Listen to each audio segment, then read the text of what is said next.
Bueno, entonces saludo a María Martí, a Eduardo Martí y a Carlos Maurer, nuestros invitados del día de hoy. María Martí es comunicadora social, fundadora y presidenta del Ayn Rand Center para Latinoamérica, que es una organización dedicada a promover la filosofía objetivista y las ideas de Ayn Rand en Latinoamérica. Eduardo Martí es hermano de María, economista argentino, es fundador y presidente de la Fundación para la Responsabilidad Intelectual. Es una organización dedicada a difundir las ideas de la libertad y de por qué es buena la economía de mercado y el respeto a los derechos individuales. Carlos Maurer es un empresario mexicano, gran intelectual, firme defensor del capitalismo como sistema social basado en el respeto por los derechos individuales. Entonces, bueno, muchas gracias a María, Eduardo, a Carlos por aceptar la invitación de nuestro grupo. Yo les voy a contar un poquito sobre nosotros. Este grupo se llama Sinergia por Colombia. Esta es una corporación que agrupa a 14 grupos cívicos que tienen en común 4 puntos. Esos son la defensa de la democracia, la defensa de las instituciones, de la economía de mercado y de la fuerza pública. Toda esta unión de grupos nació ante la necesidad de que vemos que en Colombia están avanzando mucho unos discursos populistas, un candidato que es muy populista de extrema izquierda, amigo del régimen venezolano. Entonces estamos bastante preocupados por lo que pueda suceder en las elecciones que tenemos ya ahorita. Tenemos el 13 de marzo a parlamentarias y luego en mayo tenemos la primera ronda a presidencial. Bueno, entonces, a petición de nuestra invitada principal, quien es María, hoy vamos a hacer el Zoom de una forma muy diferente a las anteriores.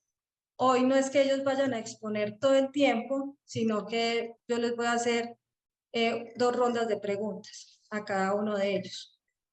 Entonces, bueno, voy a comenzar por la pregunta con María. Entonces, María, para que nos cuentes, porfa, un poquito acerca del Ayn Rand Center, ustedes que promueven, porque es importante tener unas bases filosóficas, unos principios éticos para promover la libertad de mercado. Bueno, muchas gracias, Cristina. Creo que es la primera vez que lo presentan a Eduardo como hermano mío. Como soy más pequeña, siempre me presentan como la hermana de Eduardo, así que me gusta este nuevo rol.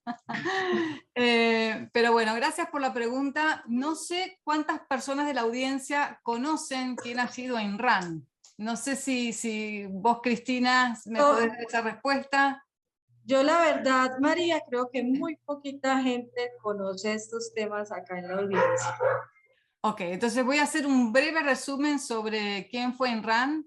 Ayn Rand nació en 1905 en Rusia y vivió, esto va a ser un muy breve resumen, pero espero con esto incentivarlos a averiguar más sobre ella.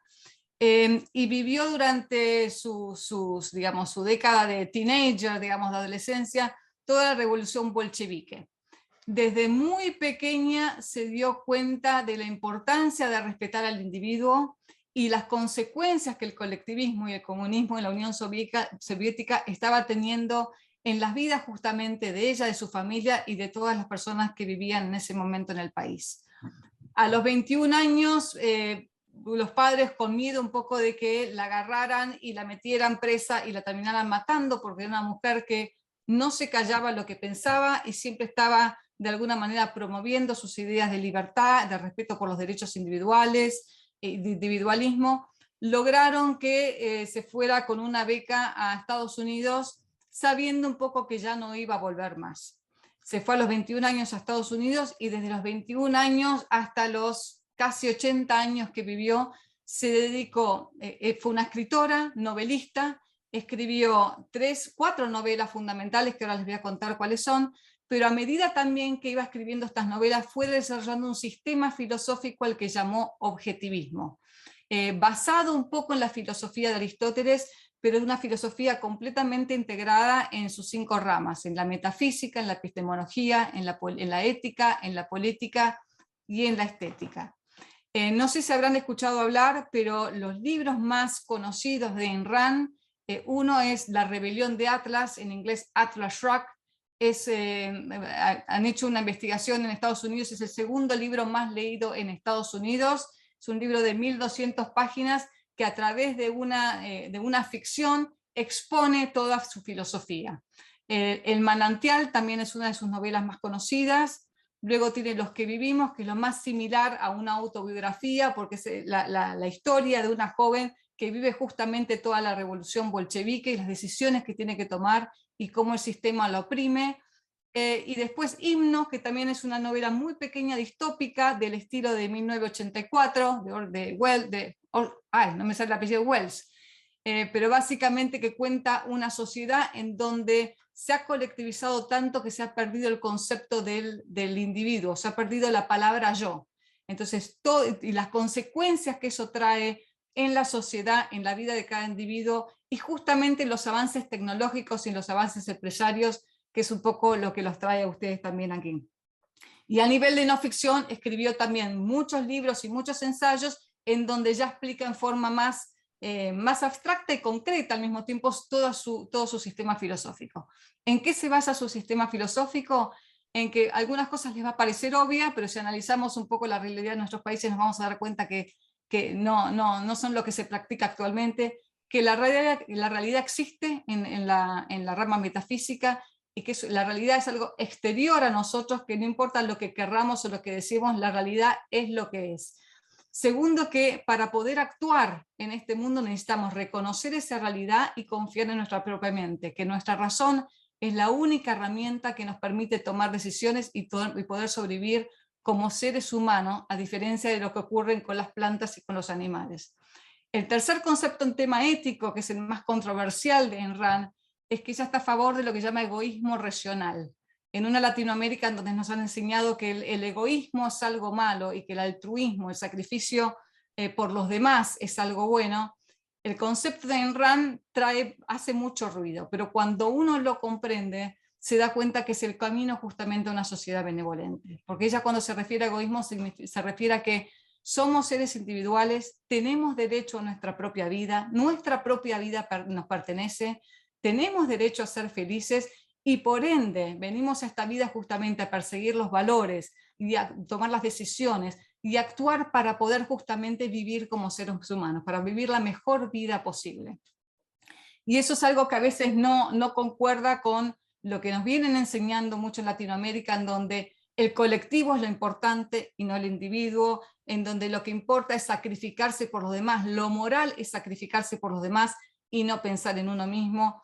Y ustedes como empresarios también sufrirán esto de que ser ambicioso, generar riqueza, querer mejorar en la vida, a veces no es visto como una virtud, sino como un vicio. Y por último, políticamente, teniendo en cuenta que la realidad existe, qué tipo de ser humano somos, que tenemos derecho a vivir nuestra vida, Ayn Rand lo que dice, políticamente, el sistema que nos permite desarrollarnos como seres humanos y vivir como seres humanos es el capitalismo.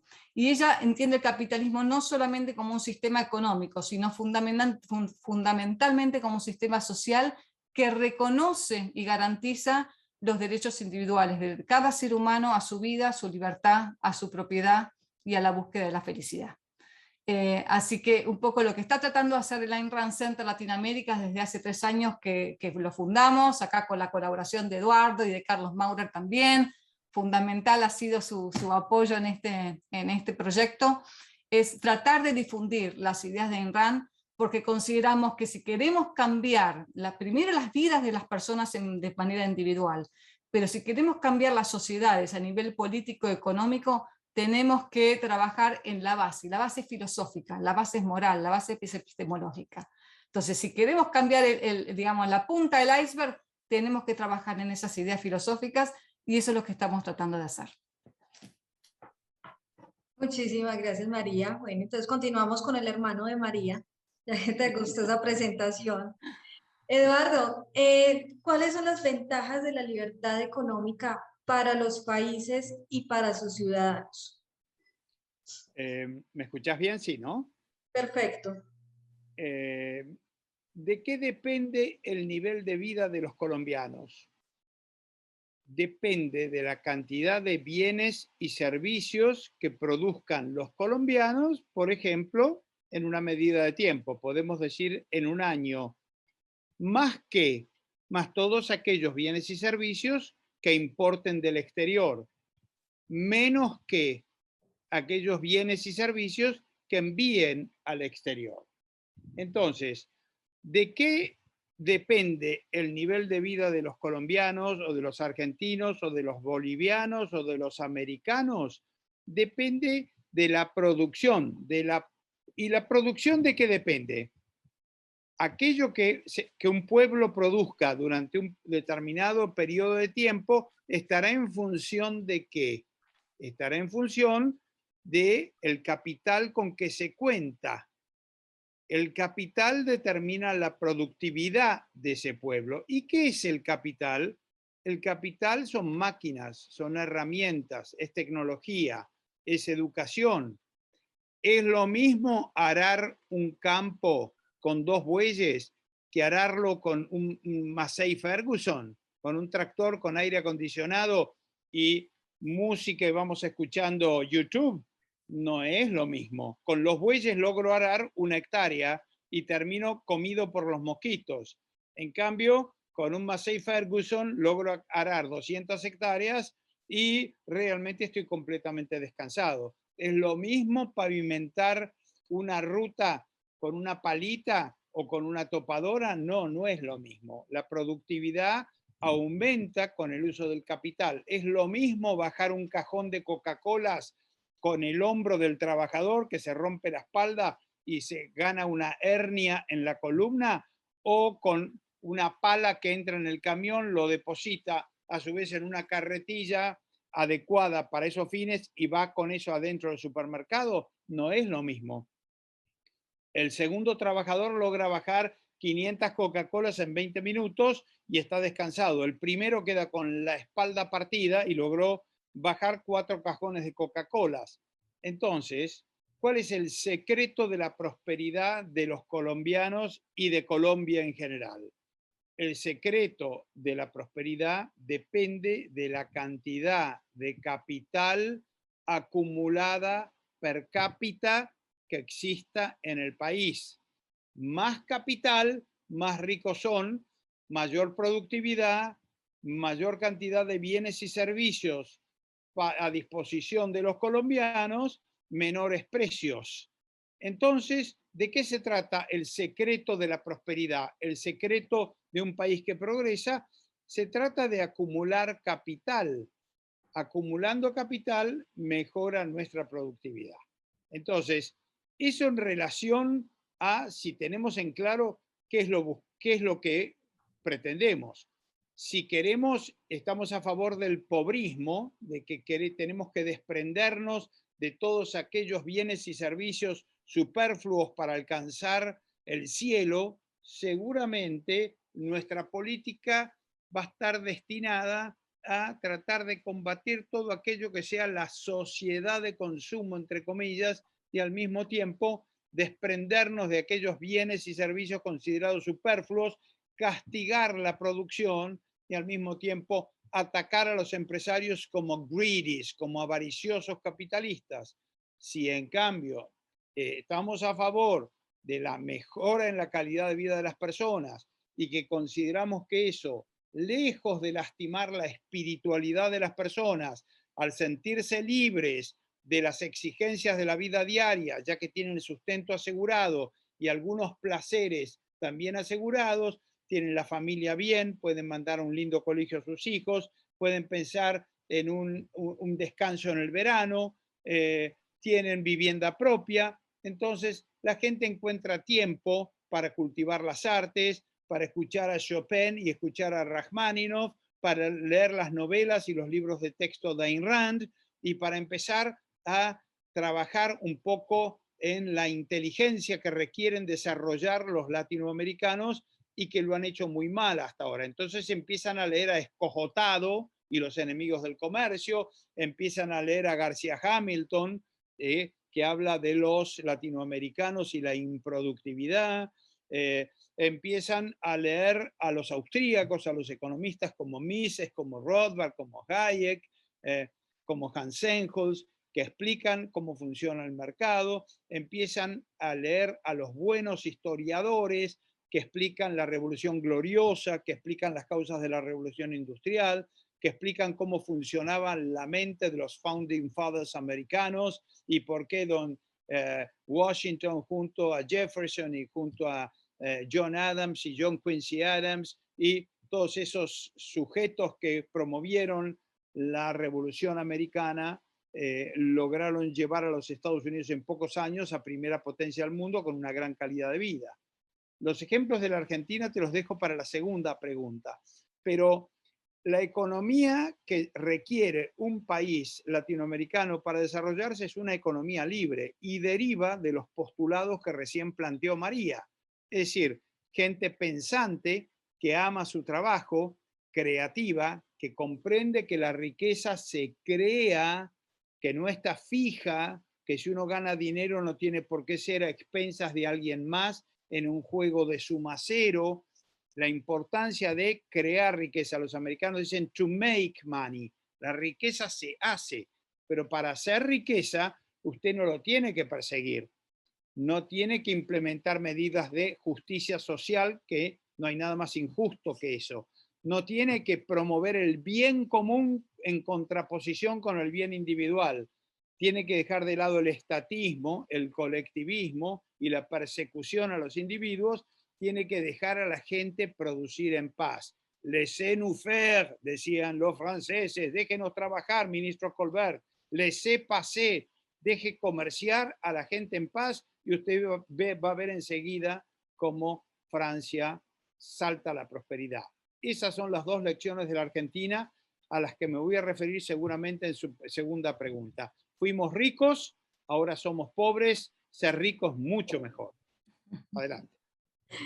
Bueno, entonces ahora seguimos con Carlos. Yo quisiera saber, Carlos, qué tipo de empresa tiene y si considera que en Latinoamérica tenemos mucho ese llamado capitalismo de amigos. Es un capitalismo que ciertas empresas como que están en el poder, ahí arraigadas, y buscan ciertos beneficios. Entonces, ¿por qué de pronto este tipo de empresarios, cómo hablarles para decirles, no, vean, saben que a la larga, mejor que estar ahí en este modelo, sería mejor abogar por un modelo más abierto al libre mercado, en el que hayan más competidores? Con gusto, Cristina. El tema es fascinante. Muy brevemente, yo me he dedicado toda la vida a ser empresario y me he dedicado a la industria de la enseñanza. Tenemos la escuela de enseñanza a distancia más grande de América Latina. A la agricultura, tenemos la plantación de árboles de Navidad más grande del mundo. Y estamos incursionando en los parques de diversiones simplemente porque nos cayó en las manos una hacienda donde vivió una de las campeones de la ilustración, que fue Sor Juana Inés de la Cruz, que vivió al mismo tiempo que John Locke y que decía lo mismo que John Locke. Y algún día les platicaré sobre esto, que es una historia fascinante. El tema del capitalismo, que no se puede llamar capitalismo, de amigos en América Latina, y México no es ninguna excepción, es una tragedia. Y lo quiero poner en contexto porque normalmente no se ve con este enfoque. Si ustedes pudieran decidir dónde vivir, si en un lugar donde ustedes son la persona más inteligente o si ustedes son la persona más tonta de ese lugar, ¿qué elegirían? Y esto es todo un tema de un tratado de un filósofo que conocemos bien, María y yo. Y esto es lo que está sucediendo en América Latina. A todos nos conviene vivir en un lugar donde todas las demás personas son más inteligentes que nosotros. ¿Por qué? Porque eso significa que su productividad, su ingenio, su inventiva, etcétera, va a enriquecer nuestra vida mucho más que si los demás son tontos. En un lugar donde nosotros somos los más inteligentes y todos los demás están abajo de nuestro nivel, a lo mejor sí vamos a tener un closet con una que otra piel de búfalo, que es lo único que pudieron producir los demás, y vamos a vivir con unas carencias extremas, porque todo lo que vale la pena lo tendríamos que producir nosotros de manera personal. Mientras que si vivimos en un lugar donde todos los demás son más inteligentes, nos beneficiamos de la inventiva de los demás. Entonces tendremos manera de ir de vacaciones a Marte y de gozar de salud durante 350 años porque inventan vacunas nuevas, etcétera, etcétera. O sea, nos conviene el talento de los demás.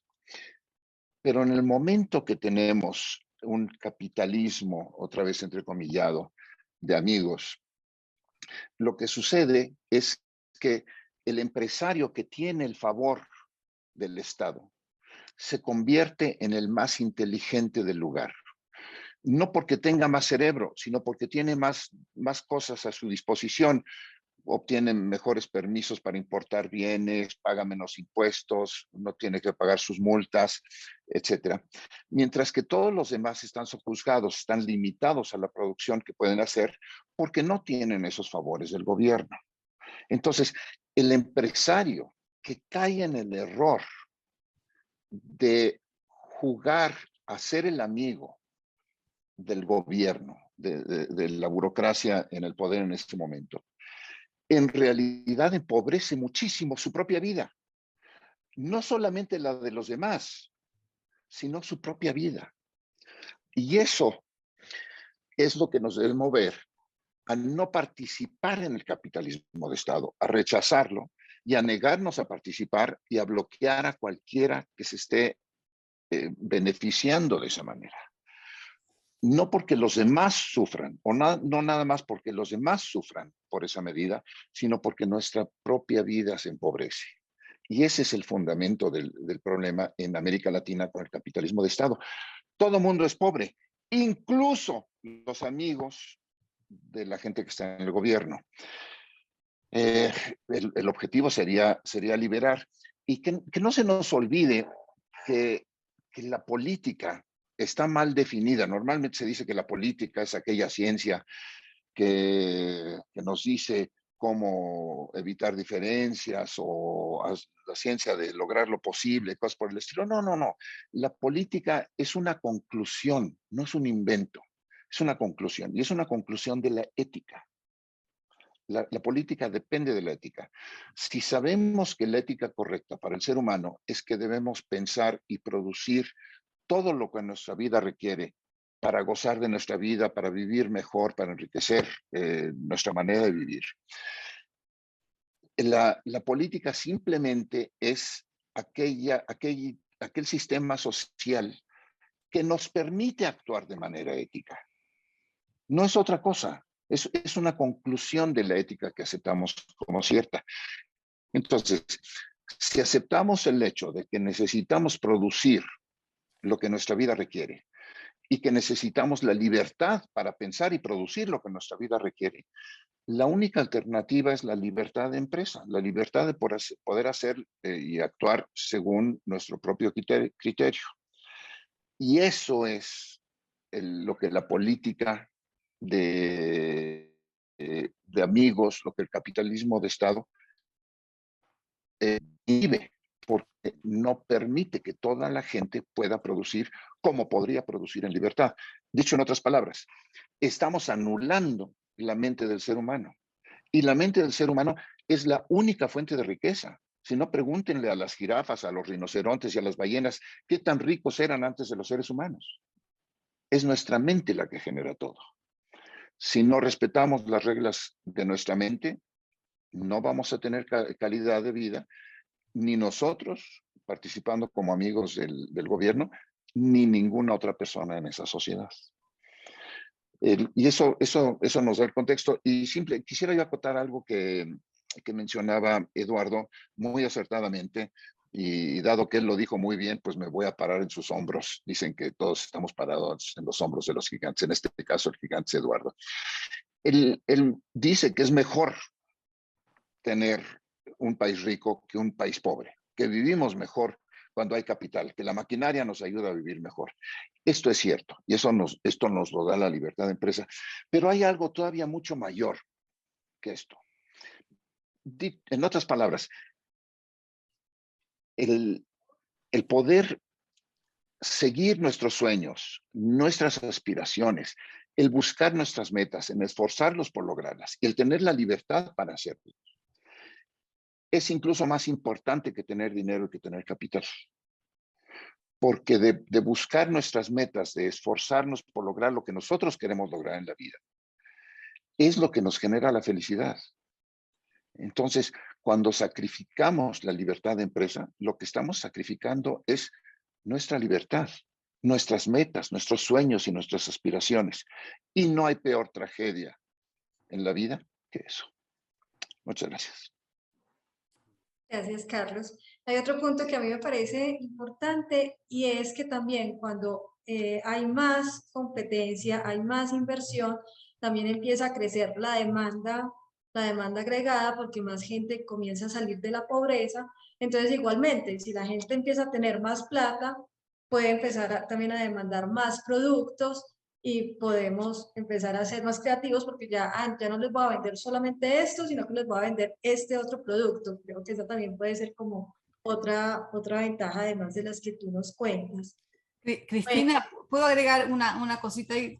Todo Claro. lo que estamos diciendo es fundamental, pero también es cierto que los creadores, los innovadores, la empresa, no surge mágicamente de un momento porque sí, porque a partir de ahora dijimos, bueno, vamos a empezar a producir más, sino que tiene que ver con el contexto en el que nos rodea, digamos. ¿Por qué la gente es más productiva en Estados Unidos, en Canadá, en Nueva Zelanda o en Australia que en Venezuela, en Cuba, en Argentina y en Colombia?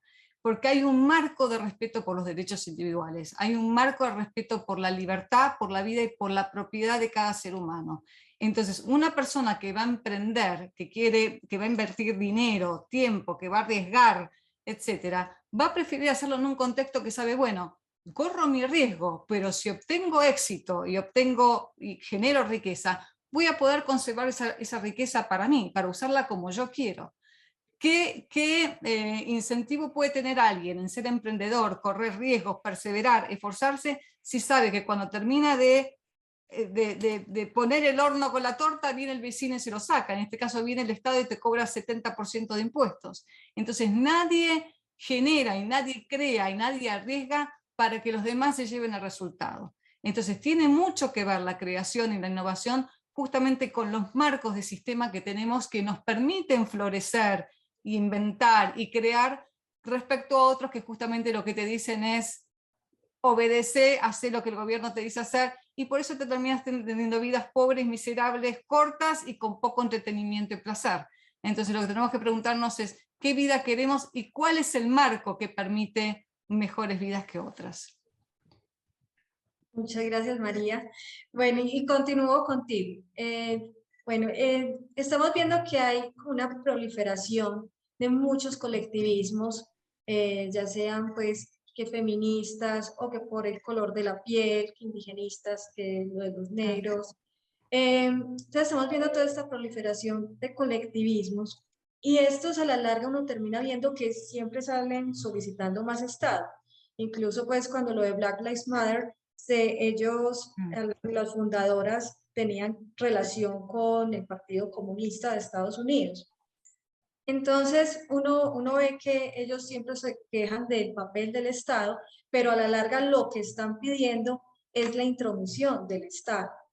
Y lo segundo, tú ahorita hablabas de ese razonamiento que Ayn Rand defendía tanto. Uno también les ve como en sus narrativas que quieren acabar a veces con ese razonamiento crítico. Por ejemplo, cuando dicen que el género es simplemente un constructo social y a veces niegan pues como esas diferencias o sí, hay varios ejemplos pues como, por ejemplo, mi cuerpo, entonces desconocen el cuerpo de un feto que realmente pues es otro ADN, es otro cuerpo que hay ahí. Entonces, ¿tú qué opinas acerca de esto, desde esa visión liberal y de objetivista? Bueno, ahí me diste varios temas para hablar. El tema del feto y del aborto lo voy a dejar de lado porque es un tema muy particular que habría que empezar por explicar qué son los derechos individuales y a partir de ahí desarrollar una teoría y definir si uno está de acuerdo con que el feto es una vida individual o no. Me parece que lo dejamos para una próxima reunión. Con respecto a los colectivismos, sí, hay una proliferación de los colectivismos tanto de derecha como de izquierda, no es algo que solamente es algo de izquierda, y básicamente lo que se refiere al colectivismo es la idea de que el colectivo es lo que vale, es de alguna manera el estándar por el cual tenemos que evaluar todo, y si hay que sacrificar a los individuos por el bien común de ese colectivo, entonces hay que hacerlo. De alguna manera es la medida de valor, es el grupo, es el colectivo. El objetivismo y la filosofía de Ayn Rand lo que te sostiene es que es el individuo el estándar de valor, es la vida de cada individuo y que cada individuo tiene derecho justamente a su propia vida, a sus propios valores, a su propia felicidad, y que no es un animal de sacrificio que puede ser sacrificado para lograr un bien común que nunca termina siendo definido por nadie más que el autoritario de turno, porque no necesariamente lo que yo considero bueno para mí va a ser bueno para los demás. ¿Por qué ha proliferado esto? Yo creo que tiene que ver mucho con lo que hablaba antes del tema del altruismo. Cuando a vos te enseñan desde chico que pensar en uno mismo es malo, que ser ambicioso es algo que es un vicio, que la persona moralmente buena, si nosotros analizamos a lo largo de la historia, ¿quiénes consideramos realmente moralmente buenos? Vamos a ver que son personas que han generado o que se han sacrificado por alguien más, que han decidido renunciar a valores propios para ayudar a los demás a obtener valores ajenos, digamos. Y en el medio se han sacrificado. Una cosa es decir, yo ayudo a los demás, pero en el medio no sacrifico mis propios valores, pero a lo que se refiere Ayn Rand con sacrificio es ayudar a los demás sacrificando los propios valores. Y por eso ella está tan en contra, porque de una manera estás entregando tu vida diciendo mi vida no es mía y vale en la medida que ayudas a los demás. Entonces, en la medida que te enseñan desde chico y no cambias porque no estamos predeterminados a pensar lo que nos enseñan, tenemos capacidad para abstraernos y pensar por nosotros mismos, pero también es un esfuerzo y es difícil y es un desafío. Cuando te vienen enseñando desde chiquito otra vez que tu vida no te pertenece, que lo bueno es pertenecer a un grupo, que te tenés que sacrificar porque eso es lo moral, y te lo dicen desde las escuelas, te lo dicen desde la iglesia, y te lo dicen muchas veces desde las propias familias.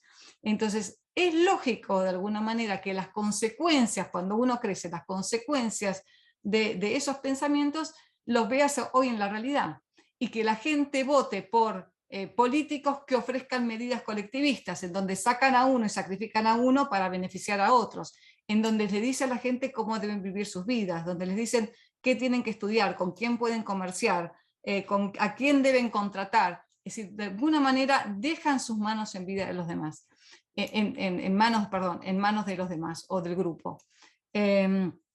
Y la manera de contrarrestar esto es volver a chequear las premisas. Tenemos un programa del Ayn Rand Center que estamos llevando a cabo que es chequeando premisas. Y es volverte a preguntar realmente, ¿tu vida a quién pertenece? ¿Cómo vas a lograr justamente que tu vida florezca? ¿Cómo vas a lograr volverte más productivo? ¿Cómo vas a lograr ser la mejor versión de vos mismo? Y ahí cuando te replanteas eso, volvés de alguna manera a pensar en el individuo, en tu propia vida como un individuo. Lleva trabajo, no es algo que se logra un día para la otro, pero creo que con programas como estos, con lo que trata de hacer el centro de Eduardo, mi propio centro, con pensadores como Carlos, es empezar a meter la semillita esa, ¿no? De que tu vida te pertenece, no pertenece a ningún grupo, a ninguna sociedad, a ningún país, y que no puede haber un grupo que sea superior o que pueda pedirte justamente que te sacrifiques en el camino. Gracias, María.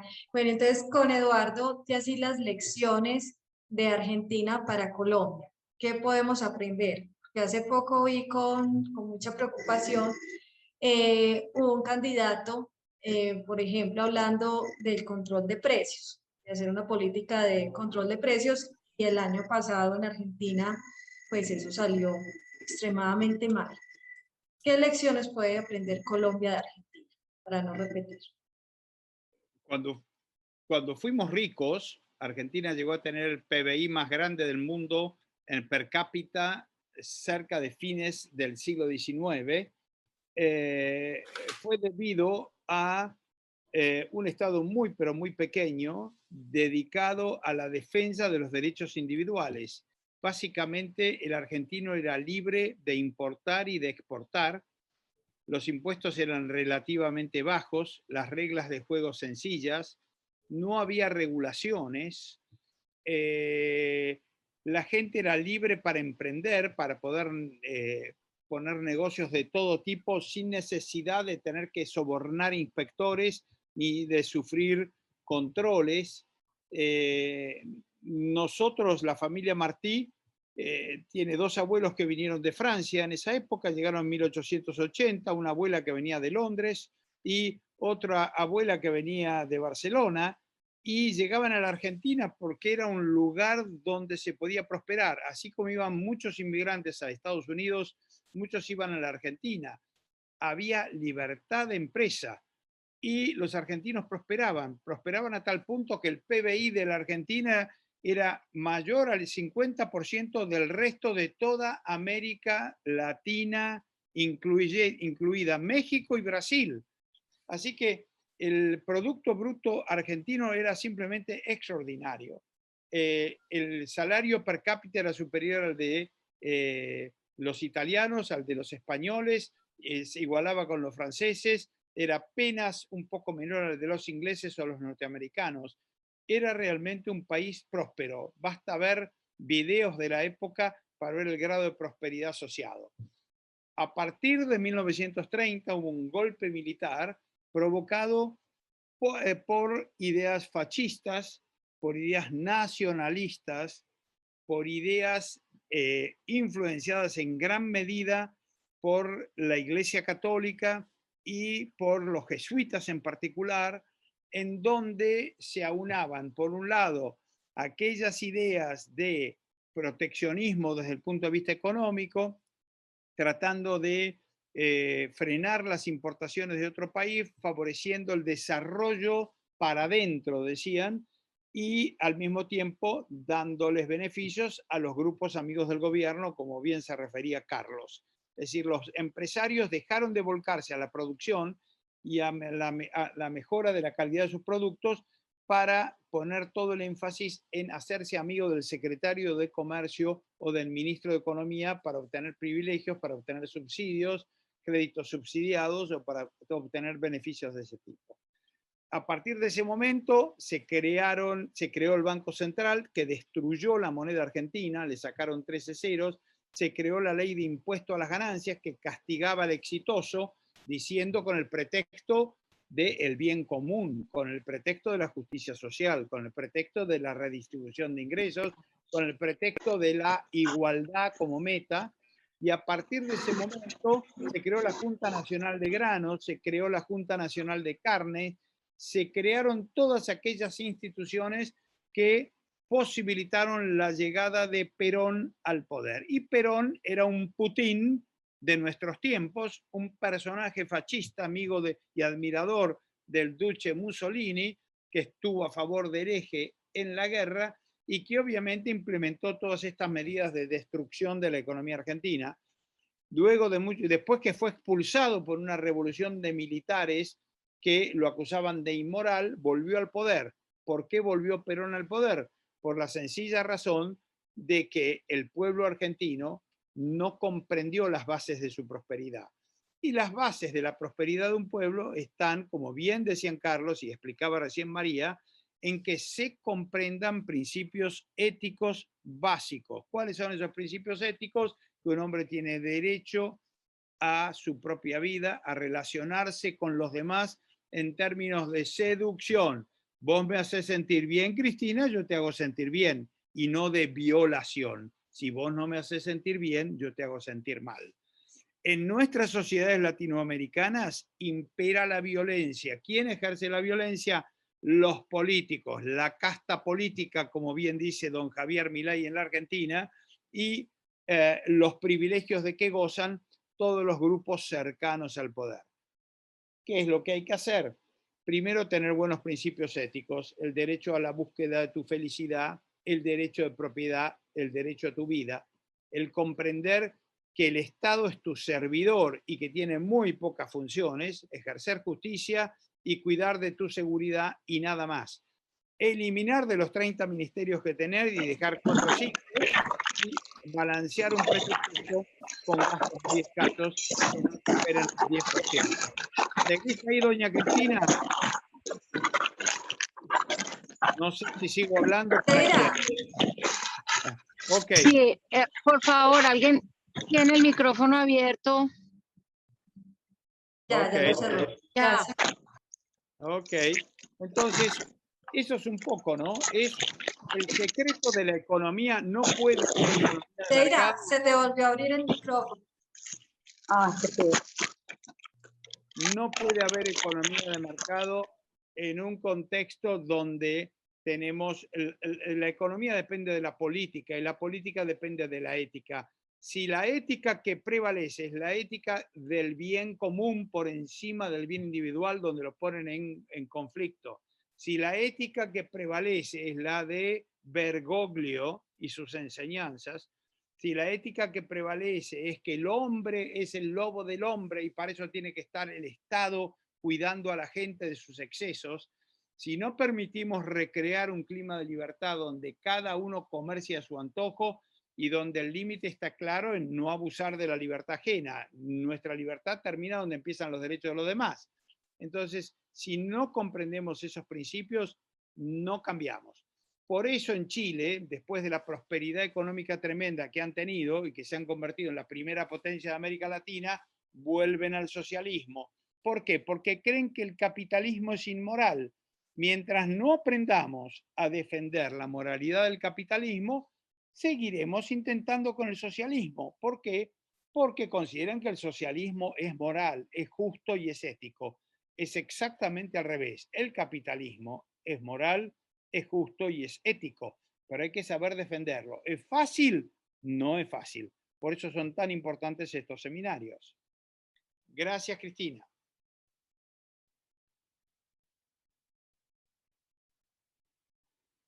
¿Estás ahí, Bueno, Cristina? sí. Carlos, ¿con cuáles empresarios y empresas reconocidas a nivel mundial tú consideras que tienen como filosofía esta defensa de promover el libre mercado y estas bases objetivistas? Como unas que tú consideres ejemplo. Qué complicada pregunta. En realidad son contados, son amigos, no son gente que conocería el público en general.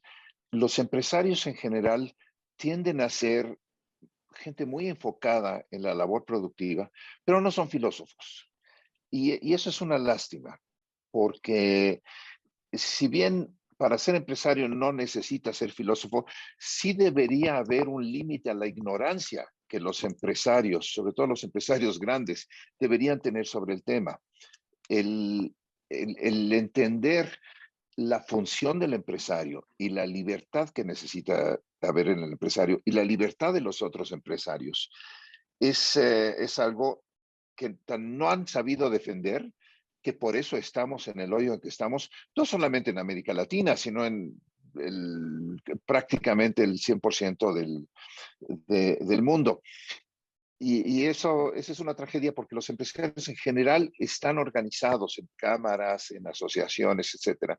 Entonces, sería relativamente fácil que con una voz sonora y un micrófono bien escuchado pudieran impulsar las ideas de la libertad, pero generalmente no lo hacen porque no las tienen claras. Y no es que solamente los empresarios sean ignorantes sobre el tema, es que todo el mundo es ignorante sobre el asunto. Las personas que defendemos la libertad de empresa y que tenemos los argumentos para hacerlo, somos muy poquitos en el mundo. Si hubiera más, otra cosa sería, sobre todo en las universidades. Y al respecto de lo que comentaba muy acertadamente Eduardo, sí hay una tendencia fuerte a meter al gobierno en la vida del individuo, pero hay una arista aquí que me gustaría subrayar.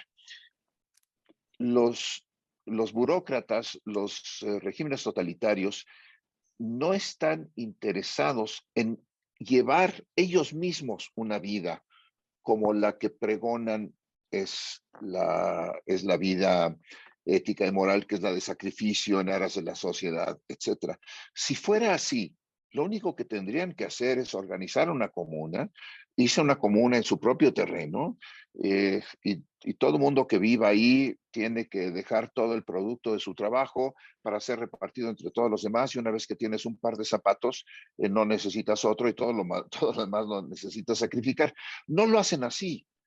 Ellos buscan sacrificar a las personas de talento, a las personas trabajadoras, a las personas que quieren lograr algo en su vida.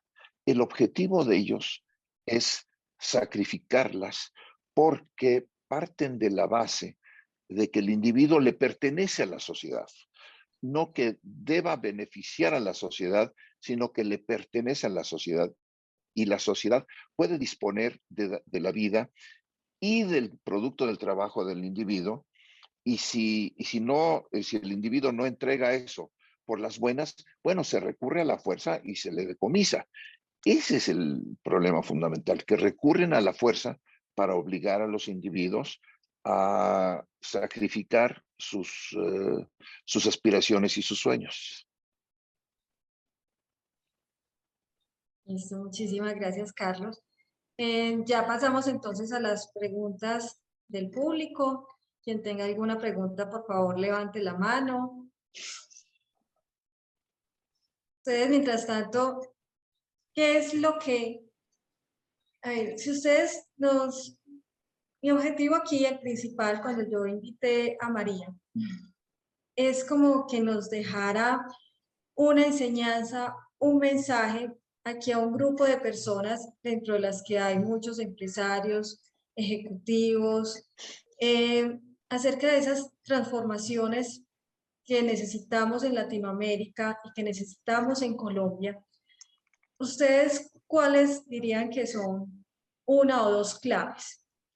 Ustedes nos dejaron un mensaje ahí muy claro, porque sí quiero que nos dejen como una semilla y una inquietud. María, estás sin micrófono. Yo voy a dejar mi primera semilla, los dejo acá, a los hombres dejar la suya.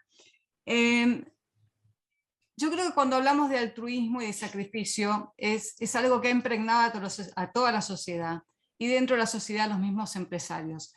Ayn Rand, en La rebelión de Atlas, no quiero dar detalles del libro porque creo que es un libro que todos los que están acá presentes como empresarios fundamentalmente tienen que leer ese libro por lo menos, no sé, en este momento creo que es sumamente valioso para su vida como empresarios, pero básicamente ella habla de lo que llama la sanción de la víctima. Dice que en Latinoamérica los mismos empresarios, al abrazar esta moral colectivista, altruista, en donde uno vale en la medida que se sacrifica por los demás, le están haciendo un poco de caldo de cultivo después a los políticos.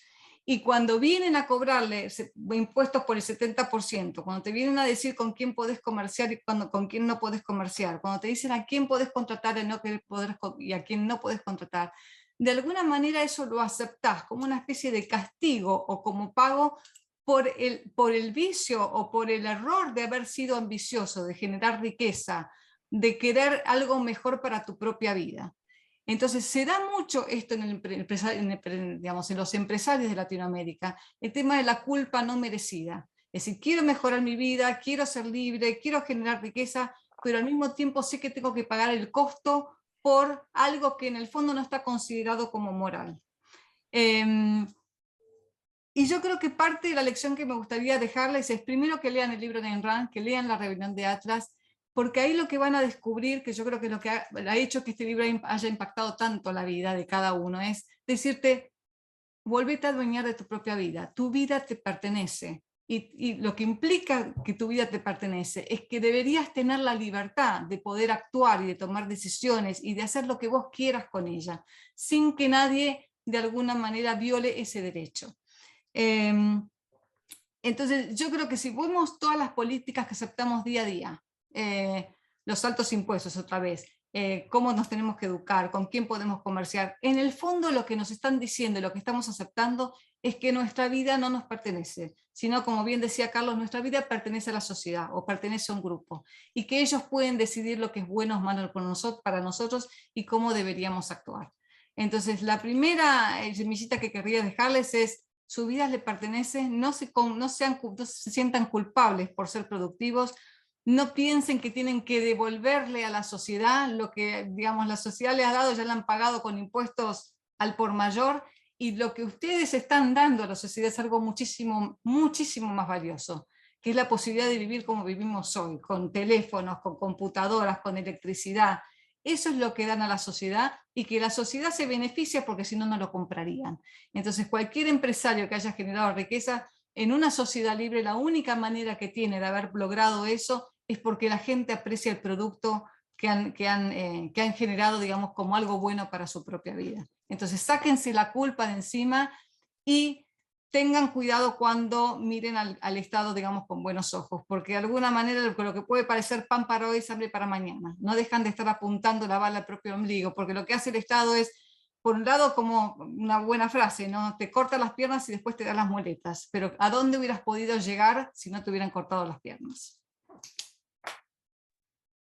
Gracias, María. Y Eduardo, qué nos dice? Por ejemplo, Eduardo, ahorita que estaba hablando tanto de la parte de literatura, es muy común que acá en las universidades pues sea como un libro que ponen a leer, son Las venas abiertas, de Eduardo Galeano.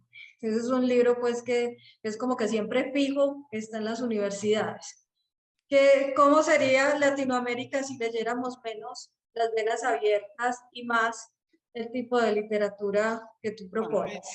¿Y cuáles serían esos libros básicos que tú digas, además pues de La rebelión de Atlas y del manantial, que tú nos recomiendas? Las universidades latinoamericanas enseñan a Rousseau, enseñan a Kant, enseñan a Hegel, enseñan a Marx, enseñan a Heidegger, a Kuhn, a Lakatos, a Feyerabend, a toda la escuela alemana y francesa, a Foucault, Derrida, Lyotard, a Sartre.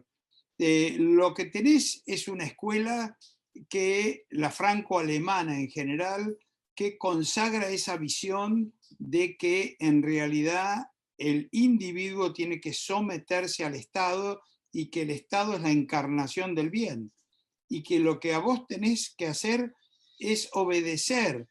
Pero no, señor Napoleón, no me mande a pelear a Prusia o en contra de los austríacos, que allí está plagado de cañones.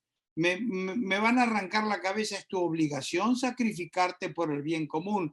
Pero no, señor Galtieri, allí están los soldados ingleses muy bien entrenados, nos van a liquidar, nosotros somos correntinos de la Mesopotamia argentina, es tu obligación sacrificarte por el Estado. Pero no, señor Putin, usted nos está enviando a matar a nuestros hermanos ucranianos, pero usted es tu obligación sacrificarte por la madre patria, por la gran Rusia, la tierra de los zares, la tierra de Lenin y de Stalin.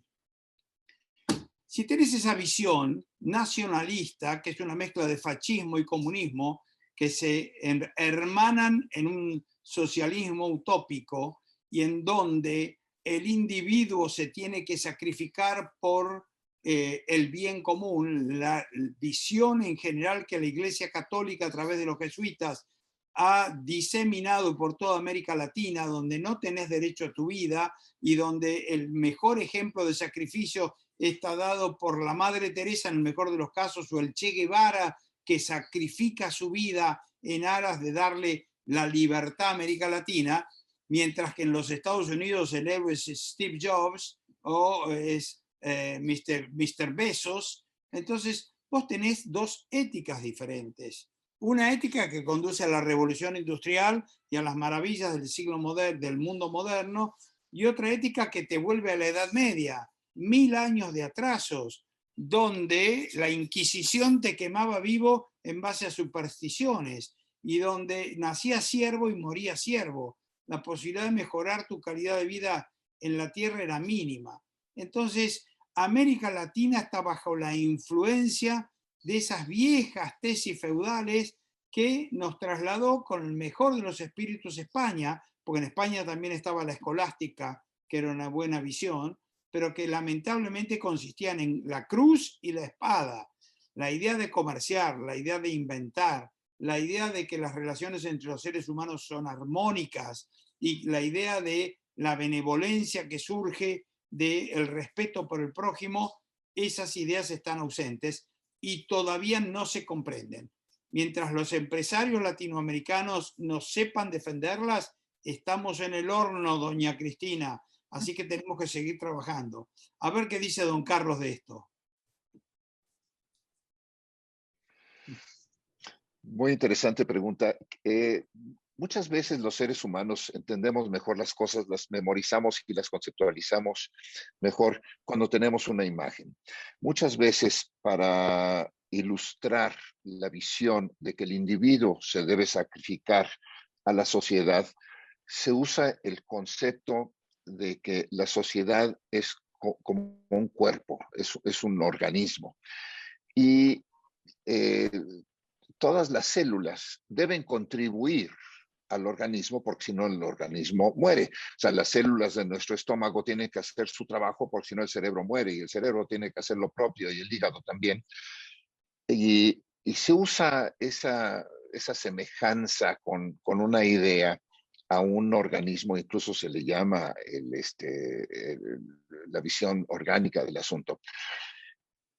Y si hay una célula que es cancerosa, o un apéndice que se infecta, o una uña que se entierra, entonces, claro, el organismo tiene el legítimo derecho a retirar el apéndice, la uña o el tejido infectado. Hacen esa semejanza para demostrar que el ser humano se tiene que demostrar en aras de la sociedad. Pero no es un ejemplo bueno. Y no es un ejemplo bueno porque nosotros, ninguno de ustedes estoy seguro que se siente como un apéndice infectado o una uña enterrada. Nosotros no somos un tejido que no tiene vida propia, que no tiene ilusiones propias, que no tiene destinos propios. Nosotros somos el organismo completo. No somos una parte de un organismo. Y esta visión de que las células de un organismo pueden ser sacrificadas en aras de la sociedad es precisamente la visión de Hitler, que usó ese argumento para liquidar a 6 millones de judíos porque los consideraba como el apéndice infectado.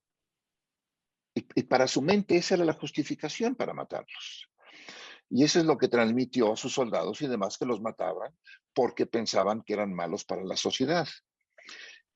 Tenemos que defender nuestro derecho a no ser una uña infectada, sino a tener nuestra vida completa, de ser el organismo completo con nuestras propias aspiraciones, metas y logros, y felicidad como motivo principal y sino único de nuestra vida.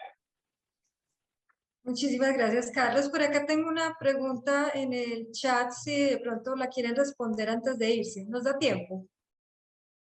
Una última pregunta. Sí, listo, perfecto, María.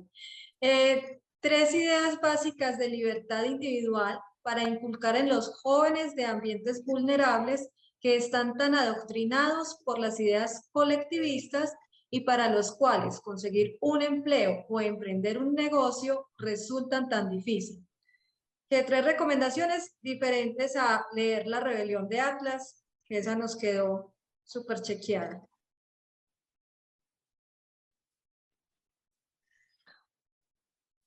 ¿Quién empieza? No sé. Yo diría que lo primero es, no sé si es lo primero, estoy pensando mientras hablo, mientras pienso, pero una de las cosas es mirar la realidad, que lo que decíamos, la realidad está ahí, está para que la analicemos y que podamos justamente actuar en consecuencia de ella.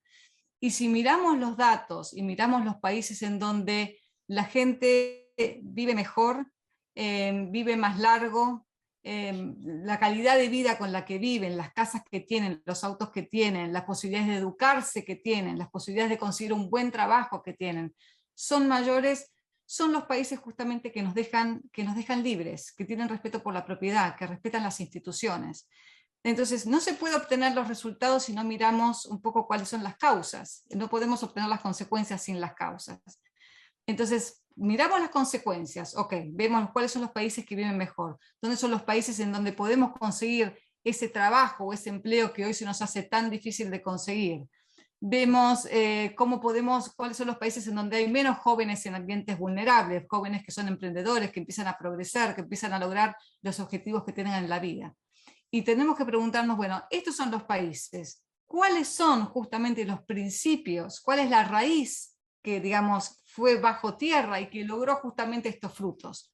Los frutos no nacen porque si tiene que haber un árbol con buenas raíces en una buena tierra fértil. Entonces preguntando cuáles son esos principios, cuál es esa tierra fértil que hizo posible que la gente de menores recursos, que la gente con sus situaciones más vulnerables pudieran salir de esa situación y mejorar su vida. Acá en Latinoamérica nos han metido un poco la idea del predeterminismo. Naciste pobre, vas a morir pobre. Naciste rico, bueno, tenés privilegios, vas a seguir rico. Y lo que te da justamente los países libres es la posibilidad de, podés haber nacido rico, pero si no haces las cosas bien, podés volverte pobre. Y siendo pobre, digamos, tenés la oportunidad justamente de, haciendo las cosas bien, volverte rico. Entonces, la primera cosa que se me ocurre ahora, y Eduardo y Carlos vayan pensando también que se les ocurre a ellos, es miren la realidad y miren cuáles son los países y cuáles son los principios de esos países en donde los jóvenes de su edad están en mejores situación y en donde tienen mayores oportunidades. Si querés sigo yo. Adelante. Yo les diría a los chicos que hay dos aspectos. Uno es su productividad individual, la importancia que hagan de su vida una obra de arte, que que controlen su vida, que se apoderen de sí mismos, que no permitan que nadie más intente digitar sus vidas. Pueden tomar consejos, pero las decisiones las tienen que tomar ellos. Y que piensen en grande, que comprendan la importancia del go for it, de que vayan a buscar los resultados, que el impossible is nothing, esas frases de Nike o de Adidas son ciertas, o el think big, pensar en grande. El tratar de hacer introspección y decir, ¿para qué nací? Yo trabajé muchos años en Junior Achievement y los chicos me preguntaban, pero Eduardo, nos haces tener ilusiones. Yo soy gordo, soy petizo, tengo acné, tengo mal aliento, no soy muy inteligente. Bueno, pero combatiste contra 3 millones de espermatozoides o 30 para fecundar el único óvulo disponible. ¿Y quién ganó? Venís al mundo con cualidades, buscá adentro tuyo realmente qué te interesa y buscá mentores, buscá gente que esté en el campo de lo que te gusta hacer, agarrarlo a Carlos y decir, Carlos, ¿cómo hiciste plata? Contame tus secretos. Te acercás a los buenos empresarios y les decís, ¿dónde estabas a los 17 años? ¿Dónde estás ahora? ¿Cómo hiciste la transición? ¿De qué cosas te arrepentís? ¿Cuáles fueron tus principales logros? Te metés en la mente, haces entrevistas, hinchás, preguntás. Ese es el aspecto de tu desarrollo personal. Busca héroes, copialos. Y la segunda parte es, necesitas una filosofía. No podés ir como una hoja al viento, como un juguete del destino. Necesitas anclarte en una filosofía. Nosotros elegimos la filosofía de Ayn Rand porque nos parece el cerebro del siglo XX, una mente brillante que continúa la obra de Aristóteles, de Tomás de Aquino, de John Locke, y que la resume magistralmente en La rebelión de Atlas, en El manantial, en La virtud del egoísmo, en Capitalismo, un ideal desconocido, en Filosofía, quien la necesita, en El manifiesto romántico, en toda la obra de Rand. ¿Querés entender economía a fondo? Leete a Mises. Ludwig von Mises es un marmotreto gigante de la acción humana, pero tiene otro libro que se llama Socialismo, donde explica la imposibilidad del cálculo económico en los sistemas socialistas, que es un libro extraordinario. ¿Querés algo más chiquito y sencillo? Léete La economía en una lección de Henry Hazlitt. ¿Querés un libro sobre lo que es el marco jurídico necesario para que una sociedad prospere? Léete La ley de Bastiat. hay mucha bibliografía, pero empezá a indagar y a empezar a darte cuenta que para que vos prosperes y para que tu sociedad, la sociedad en la que vos vivís, prosperes, hay leyes y que el conocimiento está escondido donde son pocos los que están dispuestos a explorar. Rompete un poco el alma, busca el conocimiento y te aseguro que pocas cosas hay más satisfactorias como el darte cuenta de que día tras día vas ganando conocimiento y vas comprendiendo mejor tu vida y el mundo que te rodea. Don Carlos. Don Eduardo, Sí. ahora me dejas la tarea de tener que superar tu discurso muy glorioso. Mira, Cristina, la pregunta que haces es extraordinariamente importante, tan importante que es el motivo de la quinta rama de la filosofía. ¿Cómo le transmites a mentes que necesitan entender una cantidad de cosas, como lo que acaba de detallar Eduardo, de economía, de von Mises, de si se puede y el impossible doesn't exist, etcétera? ¿Cómo se lo transmites a una mente joven que vive en un lugar donde no tiene una educación sofisticada además? Ese es el fundamento, ese es el motivo del arte. Cuando el niño pequeño ve a Batman y ve a Superman, él quiere ser Superman. Él quiere ser Batman. Por eso se disfraza de Superman y de Batman. Conforme va creciendo, sus héroes van cambiando. Y esa debe ser la tarea de nosotros, demostrarle a esta gente, de los niños pequeños y de los no tan pequeños, que sí se puede ser un héroe en la vida, que no le falta nada. Y hay muchos ejemplos en la vida real. Tienes desde un Freddie Mercury, que era un niño en Zanzíbar, que su mamá abandonó y que después lo adoptaron y se convirtió en Freddie Mercury, por Dios. O tienes a Benito Juárez en México, que era un indito que se iba descalzo a la escuela, cruzando los ríos a pie, que medía 1.35, hablando de acné, y se convirtió en presidente, que se convirtió en amigo de Abraham Lincoln. Esos son los ejemplos que necesitamos transmitir, porque te demuestran y le demuestran al individuo que el ser su héroe, el tener gloria, el lograr cosas extraordinarias en la vida, es algo que está al alcance de todos nosotros. No nada más de uno que otro, de todos nosotros. Y no hay pocas oportunidades de hacerlo. Ahora tenemos manera de hacer documentales, películas, etcétera, y decirles, tú quieres ser como él, como Superman, como Batman, como Freddie Mercury, como quien sea. Y el niño se va a poner las pilas y dice, sí. Y vale la pena hacer el esfuerzo. Esa es la función del arte en la vida del ser humano.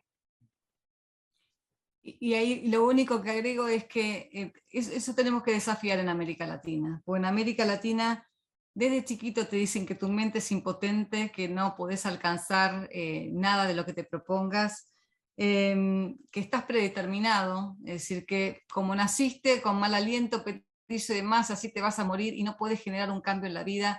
Y eso es parte también de la mentalidad colectivista, ¿no? De que no podés cambiar en la vida, que tus decisiones no valen, que no tenés libre albedrío. Entonces, es poner al chico o a la chica, en este caso, en un papel de víctima. Entonces, transformarlos a través del arte, a través de nuestros mensajes, en que no, tu vida te pertenece, podés ser el héroe de tu propia vida, podés lograr lo que querés. Es una visión romántica, pero posible, que creo que puede contrarrestar mucho todas estas enseñanzas colectivistas que tenemos desde las instituciones educativas. Muchísimas gracias a los tres. Las respuestas estuvieron muy inspiradoras. La pregunta fue de Catalina López, que es miembro de nuestros grupos. No, a todos muchas gracias por estar acá. Yo feliz de tener a María, no conocía al hermano de María, a Eduardo, todo un gusto, eres todo un crack. Gracias. A Carlos, y les pido un favor muy, pero muy grande. Colombia está a puertas de unas elecciones muy importantes. Colombia nunca ha caído en un modelo de extrema izquierda. Por favor, si pueden estar vigilantes, siguiendo las noticias, las páginas de nuestros políticos, incluso de los que están del centro a la derecha, porque también, o sea, para ver si nos enamoramos un poco más de ese libre mercado, o sea, uno no va a pedir pues que Colombia se vaya a transformar ya en toda una potencia del libre mercado, pues y todo un ejemplo, pero al menos que todos, por ejemplo, a veces Juan Ramón Rayo, a veces refuta cosas que dice un político acá que no quiero mencionar, entonces él a veces hace ese trabajo. Que ustedes nos ayuden de alguna forma, porque no queremos que Colombia caiga en ese populismo de extrema izquierda que muy seguramente va a llegar a perpetuarse en el poder. Entonces ahí sí les lanzo un SOS a María Martí y a su equipo. ¿Qué dijiste, Eduardo? Digo que estaremos alerta y colaboraremos en todo lo que podamos desde aquí, así como muchos colombianos inteligentes también colaboran en nuestras redes sociales, dando buenas ideas. Así que yo los saludo y me voy a tomar mi avión. Chao, Mary. Hablamos luego. Carlos, un placer como siempre. Los saludo. Muchas gracias a todos. Muchas gracias. Muy bien. Chao, Carlos. Chao, María. Muchísimas Un gracias placer a estar con todos. ustedes. Hasta luego. Hasta luego. A nosotros más.